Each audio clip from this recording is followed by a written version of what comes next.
Alright,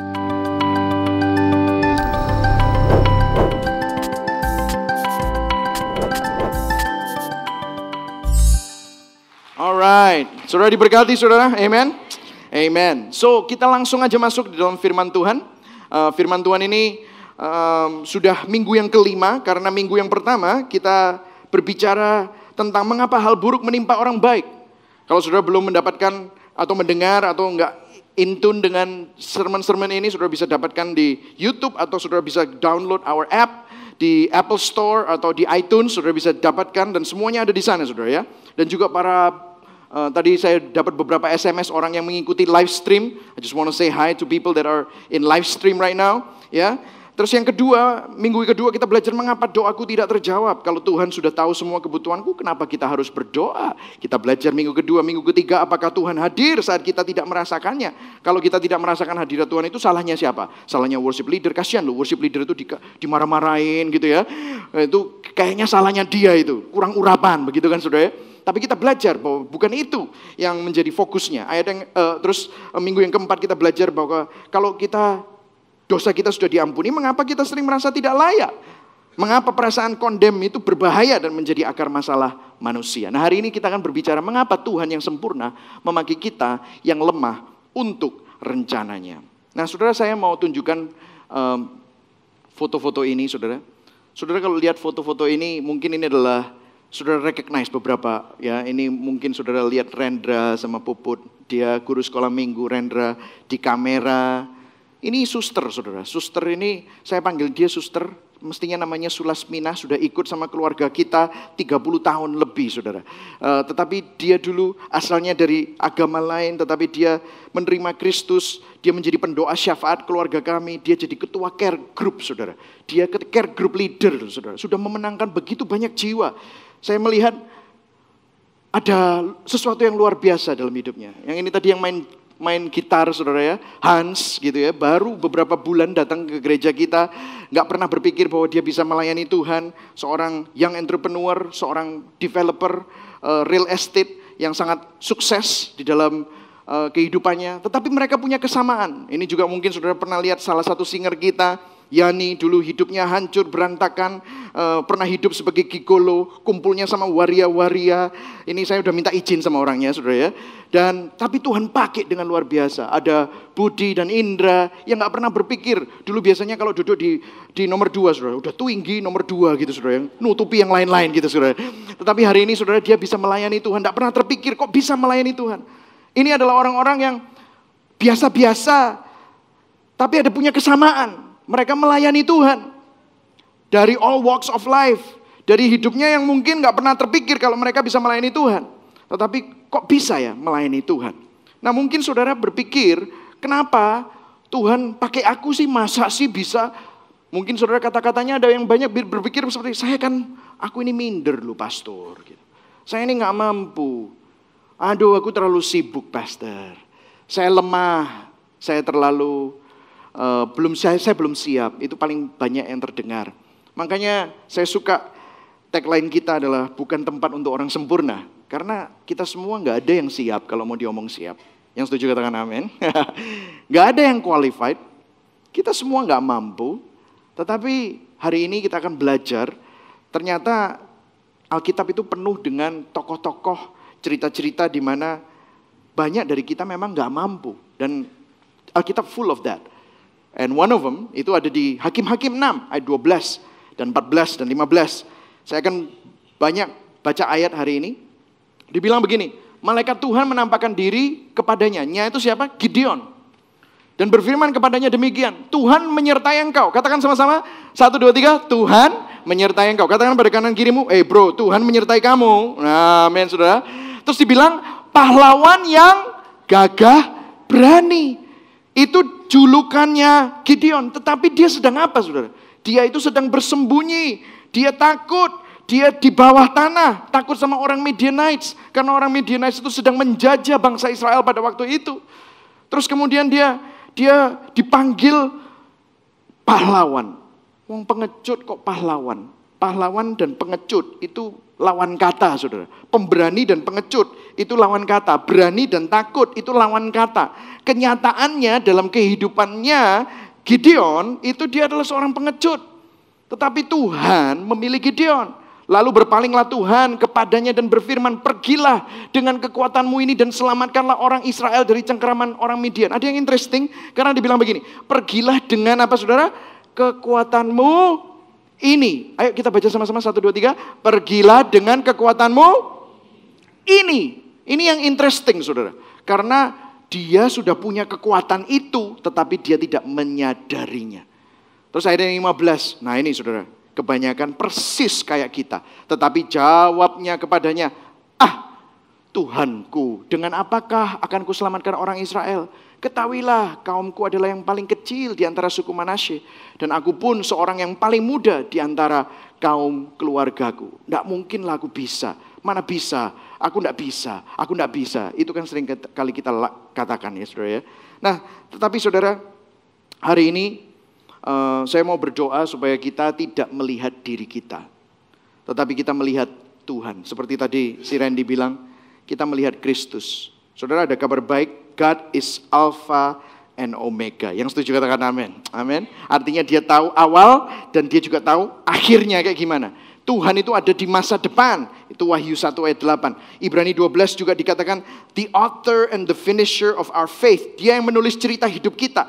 Tuhan yang berinisiatif. Dia yang tahu rancangan-rancangan hidup kita. Dia sudah ada di masa depan. Kita ini dibatasi ruang dan waktu. Tetapi Tuhan punya rencana yang luar biasa. The grand plan of God.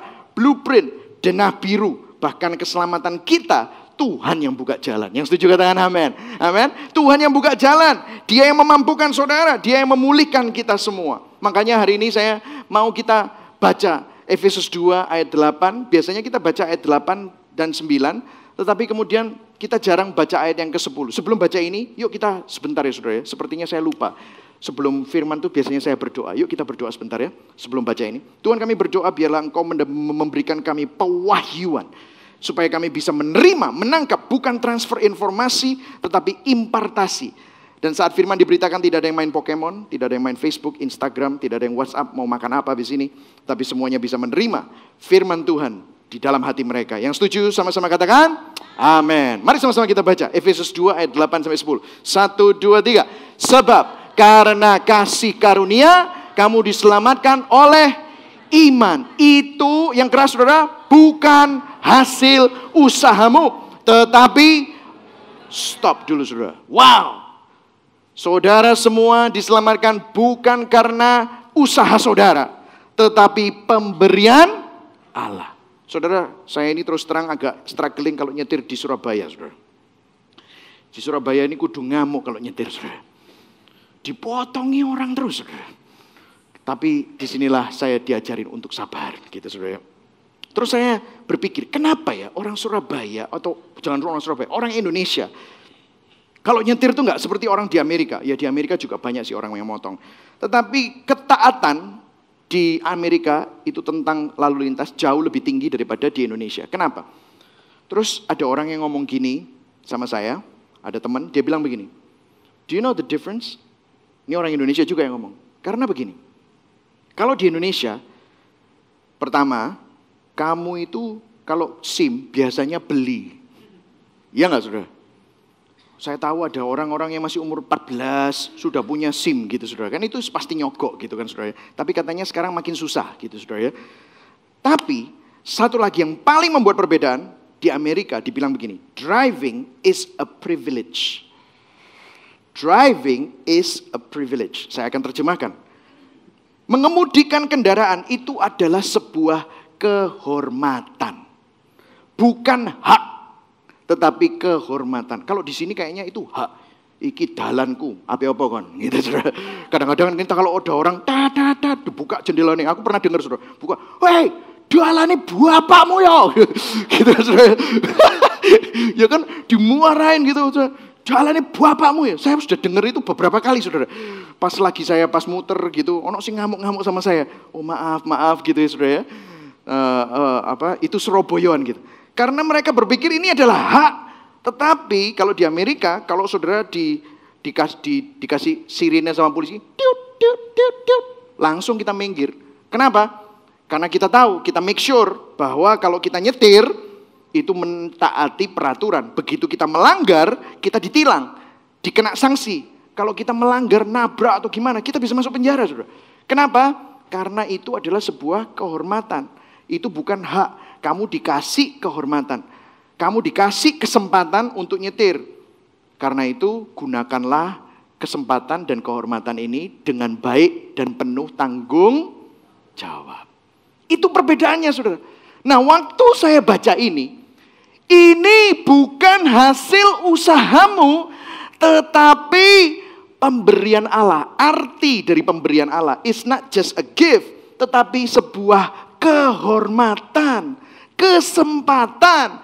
Jadi apa yang kita terima itu bukan hakmu. Kamu mestinya mati, kamu mestinya dihukum, kamu mestinya nggak layak.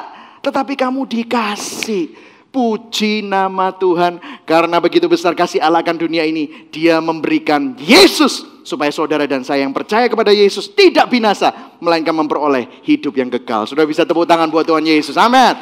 Yang paling meriah, amin saudara. Karena karya Kristus di atas kayu salib, saudara diselamatkan, saudara dipilih. Bukan kamu yang pilih Dia, tetapi keselamatan yang dari Dia itu memilih kamu. Amin saudara. Itu luar biasa sekali. Karena itu kalau kita diselamatkan, kalau kita dikasih, kita perlu treasure it. Apa itu? Menghargai apa yang Tuhan sudah kasih ini. Ayat yang ke-9-nya diulangi lagi saudara. Dipertajam. Itu bukan hasil pekerjaanmu. Ya, katakan itu duduk kon. Amin saudara. Bukan kamu. Bukan hasil pekerjaanmu. Jangan ada apa saudara? Jangan ada orang yang memegahkan diri. Kalau kamu sombong rohani, menghakimi orang lain, oh aku lebih baik dari dia, itu kamu tidak tahu diri. Tidak ada orang baik di dunia ini. Amin saudara. Ayat yang ke-10, disinilah kita mempunyai sebuah kehormatan untuk melakukan itu. Ayat yang ke-10 kita baca. 1, 2, 3. Karena kita ini, ayo baca semua sama-sama. 1, 2, 3. Karena kita ini buatan Allah, diciptakan dalam Kristus Yesus untuk melakukan pekerjaan baik. Dibilang ini bukan buatan Allah. Buatan itu kayaknya gini loh. Oh, Pastor Michael buat super me loh. Itulah super me gitu saudara ya. Buatan ini bahasa aslinya poema. Poema itu masterpiece. Kalau saudara seorang artis, saudara mau pamer kerjaan saudara, portfolio saudara kepada klien, biasanya yang dipajang itu apa saudara? Semua masterpiece-nya supaya orang, wow, keren ya. Nah ini loh, Tuhan bilang kita ini God's poema, God's masterpiece. Artinya kalau Tuhan mau pamer yang terbaik, Tuhan itu pamer saudara. Wow. Coba bayangkan itu. Mosok sih? Aku sih gagap. Aku sih dosa tadi malam. Aku sih kelabing tadi malam. Sodok-sodok. Tipsi-tipsi. Untung aku diajak koncoku nang kene. Mosok aku. Yes. Meskipun dengan kelemahan kita. Meskipun dengan dosa-dosa kita. Meskipun dengan ketidaksempurnaan kita. Kita ini masterpiece-nya Tuhan. Dipersiapkan untuk pekerjaan baik. Yang dipersiapkan Allah sebelumnya, Ia mau supaya kita hidup di dalamnya. Ini luar biasa sekali saudara. Karena itu hari ini saya mau berdoa supaya saudara sadar. Katakan, saya masterpiece. Amin. Katakan pada kanan kirimu, elek-elek ngene aku iki masterpiece loh. Ya, amin. Yang percaya bahwa saudara masterpiece, berikan tepuk tangan buat Tuhan. Amin. Amen. Mungkin saudara berpikir, masterpiece itulah mungkin orang-orang yang hebat-hebat gitu ya. Saudara ngelihat orangnya ganteng, tinggi, berambut. Kalau saya kan enggak ada rambutnya gitu ya. Meskipun berusaha numbuhin rambut ya tipis saudara ya. Saya cukup kecewa saudara. Sorry ini hanya curcol gitu saudara ya. Tapi saudara kadang-kadang saudara lihat ya di Alkitab itu penuh dengan orang-orang yang tidak sempurna. Contoh ya, saya kasih 3 contoh cepat ya saudara ya. Tuhan itu pilih orang yang minder. Hah, masa? Insecure, minder. Contohnya apa? Cepat ya saudara, secara cepat. Musa. Musa disuruh sama Tuhan, kamu akan saya pilih untuk melepaskan bangsa Israel dari jajahan Mesir. Lihat jawabnya Musa, persis kayak jawabannya Gideon. Tadi kan Gideon bilang gini kan? Lihat, kan Gideon bilang apa? Tuhanku, masa gitu ya. Ini yang nulis ini Alkitab ini mirip-mirip kayaknya orang Surabaya gitu. Masa. Ya kan begitu kan? Lihat ini, minder ya, lihat. Lalu kata Musa kepada Tuhan, lihat apa saudara? Tuhan ini bercanda gitu ya. Sing genahai, aku ini ndak pinter ngomong. Terus dia bilang, dulu ya nggak pinter ngomong. Kamu ngomong sama aku, ya tetap gak pinter ngomong. Sebab aku berat mulut dan berat lidah. Saudara tahu, saya selidiki Musa, gara-gara kegagalannya, dia itu jadi orang yang gagap, saudara. Gagap. Saudara pernah ketemu sama orang gagap? Coba ngomong sama orang gagap. Kesel, saudara. Nganyel ngomongnya. Tapi lihat, Tuhan panggil orang seperti itu. Saya dulu gagap. Tanya sama mama saya. Saya sampai harus di stop kalau ngomong. Saya gagap. Saya dulu waktu disuruh khotbah pertama kali, saudara. Saya harus tulis semuanya. Saya dengerin khotbahnya gembala saya, Pastor Daniel Hanafi. Saya dengerin, saya tulis semuanya. Saya baca supaya nggak lupa. Kalau saudara lihat note saya, semua kata-kata yang saya tulis, semua kata-kata yang keluar dari mulut saya, itu sudah saya tulis dulu dari hari Senin, saudara. Saya tulis. Kenapa? Itu cara saya, saudara. Saya gagap, nggak bisa. Saya masih ingat dulu waktu di sekolah minggu, saya disuruh kesaksian itu di Darmo Permai Selatan situ. Saya lupa namanya tantenya itu ya, saudara. Saya disuruh kesaksian, saya kesaksian di sana. Saya berdiri di sana selama 5 menit pelunga-pelungu, saudara. Sampai akhirnya, oh ya udah ya, oke duduk lagi ya nak, gitu. So, saya duduk gitu, saudara. Saya duduk, semua guru sekolah minggu, it's okay. Terus semua anak, saya duduk malu gitu. Saya gini, semua anak ada kira-kira 50 anak. Enggak apa-apa Michael, enggak apa-apa, semuanya gitu saudara. Habis itu saya trauma, saya enggak mau lagi ke depan. Tapi sekarang saya bisa berdiri di sini, itu kalau bukan karena anugerah Tuhan, enggak mungkin saudara. Amin saudara. Ini bukan tepuk tangan untuk saya, tepuk tangan untuk Tuhan. Amin saudara. Terus lihat, Tuhan bilang apa? Tuhan berfirman kepadanya, siapakah yang membuat lidah manusia? Siapa yang membuat orang bisu tuli, membuat orang melihat atau buta? Bukankah aku, yakni Tuhan? Oleh sebab itu, pergilah, aku akan menyertai, bukan engkau saja, lidahmu pun tak sertai. Mengajar engkau apa yang harus kau katakan. Dia masih ngengkel, gak mau. Akhirnya dikasih siapa? Harun. Bawa Harun, biar dia aja yang ngomong. Tapi coba saudara cek. Akhirnya Harun pergi sama dia. Yang ngomong sama Firaun itu Harun atau Musa? Ceritanya. Yang ngomong sama Firaun itu Harun atau Musa? Musa. Akhirnya dia baru sadar kalau saudara dan saya melihat diri kita, kita akan selalu merasa tidak mampu. Tetapi saat kita melihat Kristus, saat kita melihat Tuhan, Dia yang memampukan kita di dalam ketidakmampuan kita. Amin saudara. Dia yang menjadi kekuatan pada saat kita lemah.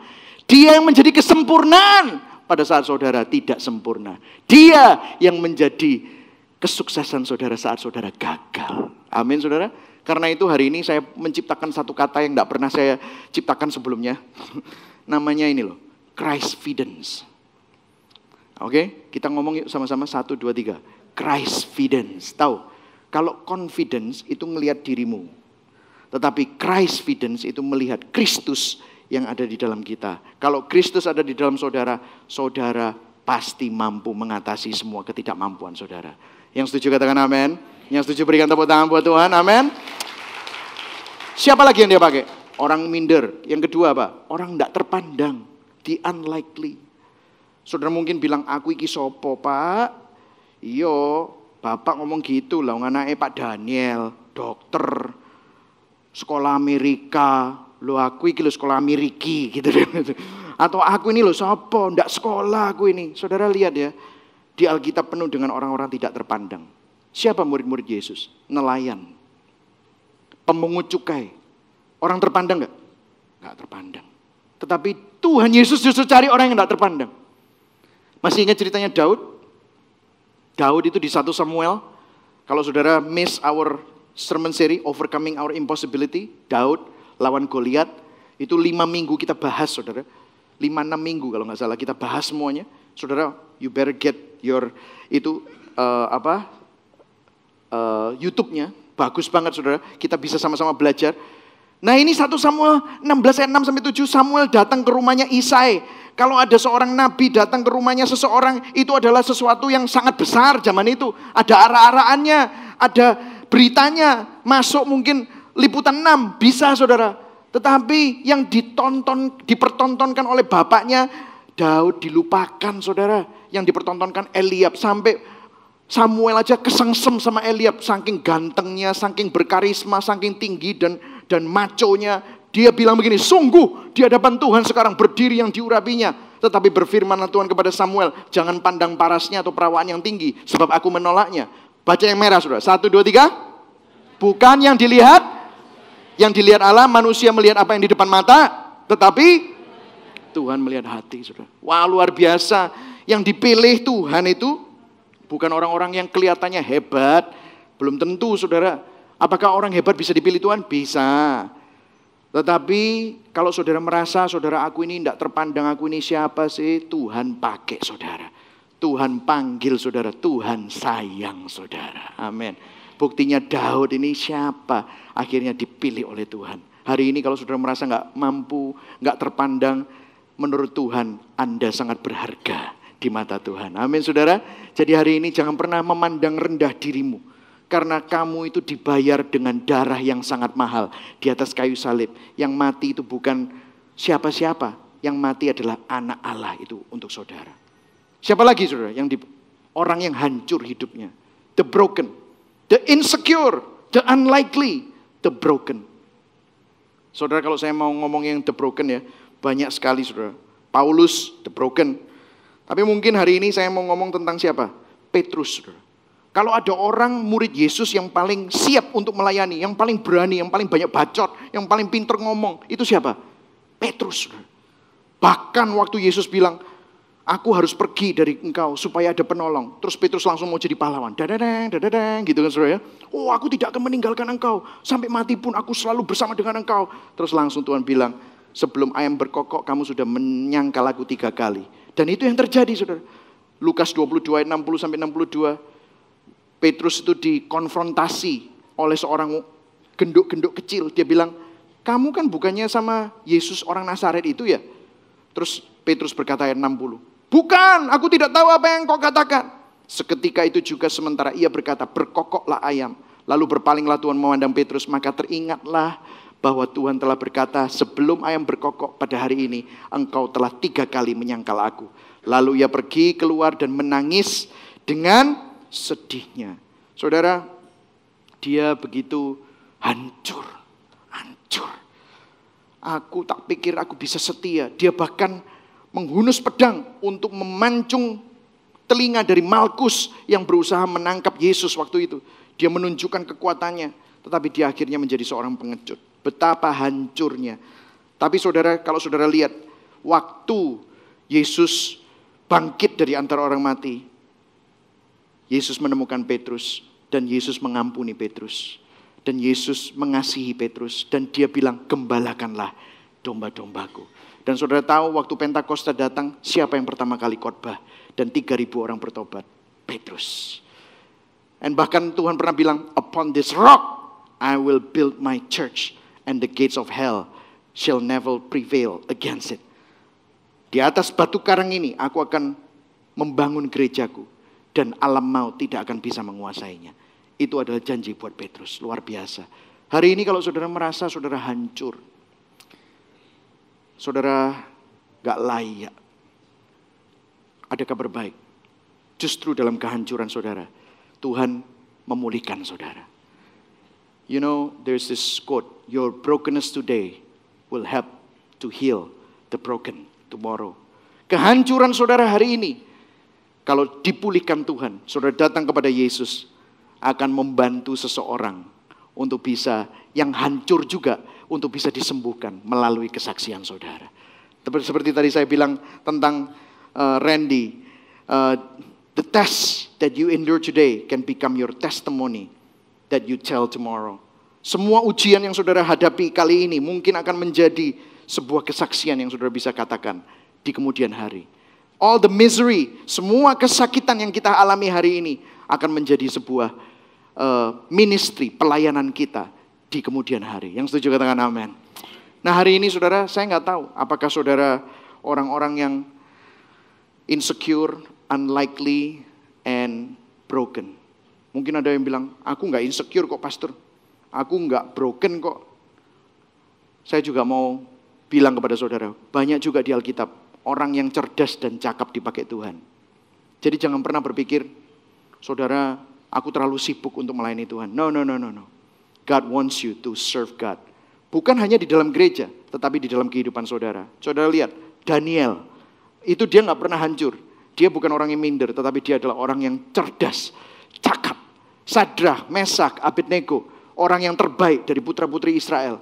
Samuel, dia nggak pernah rusak, tetapi dia melayani Tuhan. Saya berdoa anak-anak saya akan seperti mereka ini. Amin saudara, itu adalah legacy kita. Anak-anak saudara juga akan seperti mereka. Amin saudara. Hari ini saudara, jangan pernah berpikir bahwa saudara nggak bisa berbuat sesuatu untuk Tuhan. Bukan saudara yang berbuat sesuatu. Kristus yang berkarya di dalam kehidupan saudara. Mungkin saudara seperti saya yang berpikir seperti ini. Ini pendeta ngomong soalnya dia kepingin orang-orang melayani. Soalnya ono perekrutan ministry gitu loh. Ya kan? Ada yang gitu mungkin ya saudara ya. Ada kelas APS. Terus ada perekrutan sekolah minggu, pengen jadi usher gitu. Ini firmannya no. Mungkin saudara bilang, kalau Tuhan begitu hebat, kenapa dia nggak melakukan sendiri aja? Mengapa Tuhan nggak ngelakuin sendiri? Kan lebih keren kayak gitu. Tuhan keluar dari surga, jedeng gitu saudara ya. Terus jadi pahlawan, menghancurkan iblis segala macam. Makanya ikut APS saudara, supaya ngerti ini. Terus ini kenapa sih Tuhan gak melakukan semua sendiri? Saya akan tutup dengan ini saudara. Saya bisa minta musisi untuk bisa maju ya. Saya akan tutup dengan ini. Gampang, simple saudara. Tahu gak saudara? Kenapa? Kenapa sih? Kok Tuhan perlu repot-repot pakai seseorang namanya Gideon? Kenapa sih Tuhan perlu repot-repot pakai orang pengecut namanya Petrus? Kenapa sih Tuhan perlu pakai orang seperti Randy Brewer? Kenapa orang mesti Tuhan repot-repot pakai orang seperti Michael Christian? Kan mestinya gampangan dia lakukan semua sendiri. Ngapain sih dia repot-repot?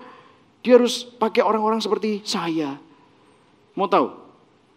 Simple saudara. The gospel, Injil. Tahu saudara, di Kejadian 3, iblis berusaha mencuri, membunuh dan membinasakan apa yang Tuhan ciptakan begitu indah. Melalui Adam dan Hawa, dibuat supaya Adam dan Hawa jatuh di dalam dosa. Dan Tuhan mengusir Adam dan Hawa dari Taman Eden itu karena kasih karunia-Nya. Supaya Adam dan Hawa tidak terus hidup di dalam dosa selama-lamanya. Dia perlu diusir supaya dia bisa mati. Sehingga melalui keturunannya ini, nanti 2000 tahun kemudian, Yesus datang melalui karya keselamatannya untuk menebus keturunan Adam dan Hawa untuk saudara dan saya. Makanya Tuhan bilang sama ular, hei ular, berfirmanlah Tuhan kepada ular. Dia bilang begini, karena engkau berbuat demikian, terkutuklah engkau di antara segala ternak dan di antara segala binatang hutan. Dan dengan perutmulah engkau akan menjalar, dan debu tanahlah akan kau makan seumur hidupmu. Aku akan mengadakan permusuhan antara engkau dengan perempuan ini, yaitu keturunannya siapa? Hawa. Antara keturunanmu dan keturunannya ada sebuah permusuhan. Makanya iblis datang untuk mencuri, membunuh, dan membinasakan hidup saudara. Kenapa? Memang dari awalnya ada permusuhan antara iblis dengan keturunan Hawa. Kita semua keturunan Hawa. Tetapi ada yang merah ini saudara. Ada kabar baik. Katakan sama-sama, ada kabar baik. Ayo katakan sama-sama, 1, 2, 3. Ada kabar baik. Satu hari keturunannya akan meremukkan kepalamu. Dan engkau memang akan meremukkan tumitnya, tetapi justru melalui itu akan terjadi yang namanya rencana keselamatan, yaitu karya salib Kristus. Saudara, siapa sih keturunannya ini? Saudara, melalui Kristus, Dia yang tidak mengenal dosa menjadi dosa, supaya saudara dan saya yang berdosa tidak lagi hidup di dalam dosa, tetapi menjadi kebenaran Allah di dalam Kristus. Tidak tahukah hidupmu bahwa hidupmu bukan lagi milik dunia? Tidak tahukah hidupmu sudah ditebus bukan dengan barang yang fana, bukan dengan emas dan perak, tetapi oleh darah anak domba Allah. Sehingga saudara dan saya ini menjadi seseorang yang berbeda. Anda dulu mati tetapi sekarang hidup. Anda dulu manusia lama, sekarang manusia baru. Ada ayatnya saudara, Galatia 4 ayat 4-7. Dibilang begini, ngomongin tentang perempuan. Saudara cek sendiri. Kalau saudara baca ayat ini baca ayat ini ya, Kejadian 3, 14, 15. Itu di footnote-nya nyambungnya ke sini saudara. Galatia 4 ayat 4-7. Kita baca sama-sama yuk. 1, 2, 3. Tetapi setelah genap waktunya, maka Allah mengutus anaknya yang lahir dari seorang perempuan. Dan takluk kepada hukum Taurat. Karena itu sistemnya Tuhan. Kita semua dikurung oleh dosa, dikasih peraturan, tidak bisa ngikuti. Mau jadi baik, tidak bisa. Aduh, berubah angele. Iya, diutus Tuhan untuk apa saudara? Menebus mereka yang takluk kepada hukum Taurat, supaya kita diterima menjadi anak. Saudara, kalau saudara percaya pada Kristus, saudara bukan lagi orang durhaka, tetapi saudara anak. Saudara diberi kuasa bukan untuk berubah, tetapi roh perubahan itu ada di dalam hidup kita. Roh pemulihan itu ada di dalam hidup kita. Roh kesembuhan itu ada di dalam hidup kita. Roh kesempurnaan itu ada di dalam hidup kita. Dan dibilang gini, dan kita baca sama-sama. 1, 2, 3 yang keras saudara. Dan karena kamu adalah anak, maka Allah telah menyuruh roh anaknya ke dalam hati kita, yang berseru, ya Aba, ya Bapa. Jadi, ayo sahabat semuanya, kamu bukan lagi hamba, melainkan anak. Jikalau kamu anak, maka kamu juga adalah ahli waris oleh Allah. Berikan tepuk tangan buat Tuhan, amin.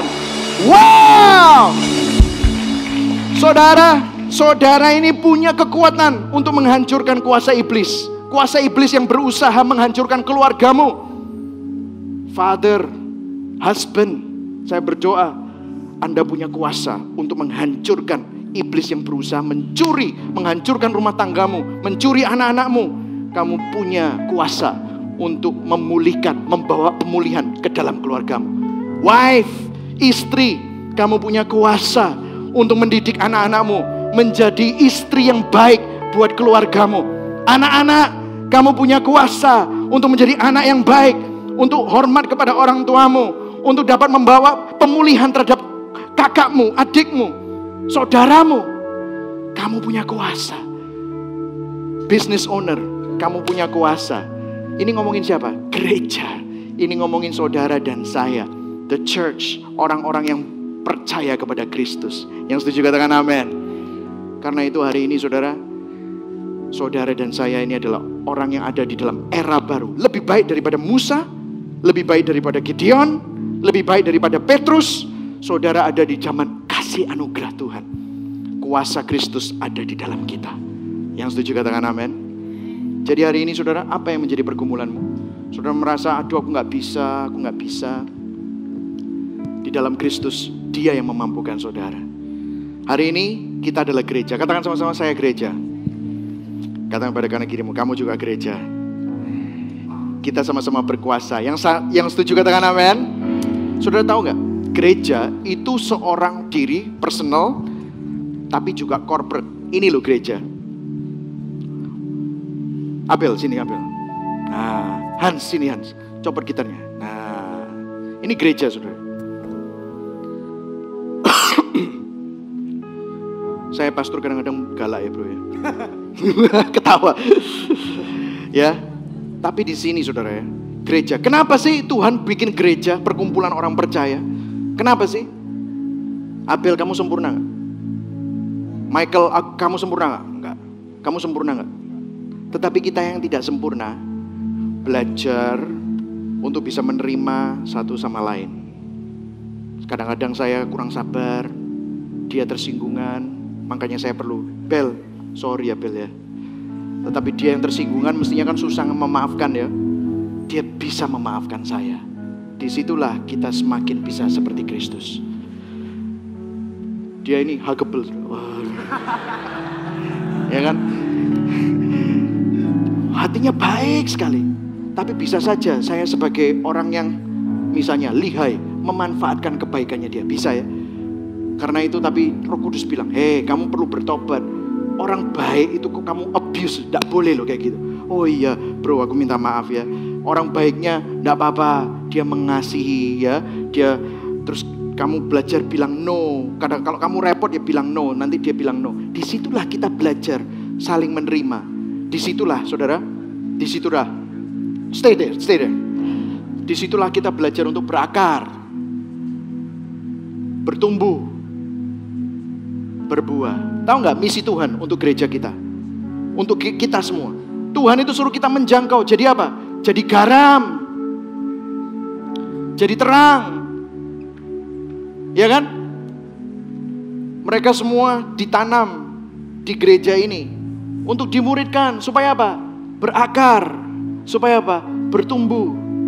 Nanti, you kan yang entrepreneur, punya perusahaan, punya banyak pegawai. Waktu karakter Kristus itu matang, kamu jadi terang. Sehingga di pegawai-pegawaimu yang mungkin belum pernah kenal Kristus, dia bilang, bro, aku ini kerja sama orang gak pernah loh punya bos seperti kamu. Apa sih rahasianya? Disitulah Hans bisa cerita tentang kasih Kristus buat dirinya. Disitulah saudara berbuah karena saudara diutus. Sehingga saudara kembali lagi ke sini, jadi garam dan terang. Sehingga banyak orang mengetahui tentang Kristus. Saudara, kenapa sih saudara perlu pelayanan? Karena waktu saudara pelayan, banyak orang begini, percuma, kamu nanti di gereja, ya udah pelayanan gitu toh, sudah mendingan kita cari duit aja. Saudara tahu nggak? Kita nggak usah milih ini dan milih ini atau ini, tetapi dua-duanya bisa menjadi satu. Karena saat kita melayani, kita berakar, belajar, karakter Kristus keluar. Kita belajar mengampuni, kita belajar untuk bisa mengasihi satu dengan yang lain. Dan waktu karakter Kristus itu keluar, itu keluarnya itu yang jadi berkat itu, jadi buah itu di mana? Di luar sana, saudara. Karena itu saudara perlu melayani. Ini bukan kampanye saya, bukan. Ini firman Tuhan. Yang setuju katakan amin. Disitulah kita bisa saling menerima orang yang tidak sempurna. Makanya saya bilang tempat ini bukan tempat untuk orang sempurna. Kalau sempurna udah tidak perlu di sini, saudara. Tetapi kita semua adalah orang-orang yang tidak sempurna, yang disempurnakan oleh kasih karunia Tuhan. Supaya kita dapat berakar, bertumbuh, berbuah, supaya menjadi berkat bagi dunia yang gelap. Amin saudara. Saat dunia yang penuh kejahatan, kita menyebar kebaikan. Saat dunia yang penuh dengan kebencian, kita menyebar kasih. Saat dunia penuh kegelapan, kita jadi terang. Saat dunia begitu tawar hati, kita jadi garam. Amin saudara. Saudara mau? Mari sama-sama kita bangkit berdiri. Amin. Amin. Sama-sama kita baca terakhir saudara ayat ini. Kita sama-sama katakan. Oh ini saudara. God doesn't call the qualified. He qualifies the call. Lihat. Yakub seorang penipu. Petrus seorang pemarah. Daud selingkuh. Nuh tukang mabuk. Yunus lari. Paulus seorang pembunuh. Gideon insecure. Saudara lihat listnya. Saudara yang mana? Tidak usah takut. Tuhan pakai semua orang. Tidak peduli saudara siapa.